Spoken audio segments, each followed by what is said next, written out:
wato kafiran Makka da suka yi zamani da manzon Allah sallallahu alaihi wasallam sun yarda da Allah a matsayin Allah kuma sun yarda shi ne mafi girma cikin ababen bauta, amma yana da abokanan tarayya ƙanana na ƙasa da shi. Su waɗannan abokanan tarayya ba daidai suke da shi ba wajen girma, ya fi su girma. Amma idan an tashi roƙo su ake roƙa, su kuma sai su isar da bukatar mutum zuwa ga wajen babban su ƙanana. Wannan ita ce aƙida su.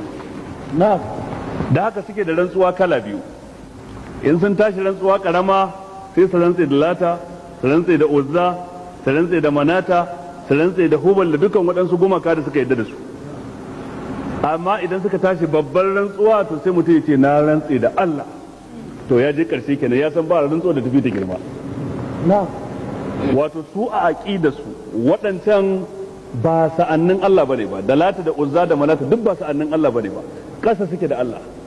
Amma dai matsalar shine ba yanda za a yi ka kai ga Allah sai ka fito wajen su.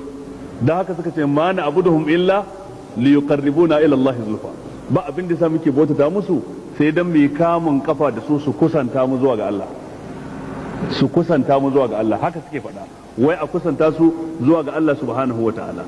To kaga wannan kuskure ne, faɗin cewa muna bautata musu dan su kusanta mu zuwa ga Allah subhanahu wataala.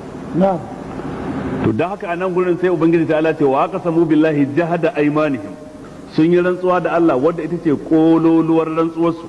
Wannan sai baka fahimtar akwai rantsuwar da ba kololuwa ba wadda ake yin ta kasa da rantsuwa da Allah kenan. Da suka rantse da Allah akan me suka rantse?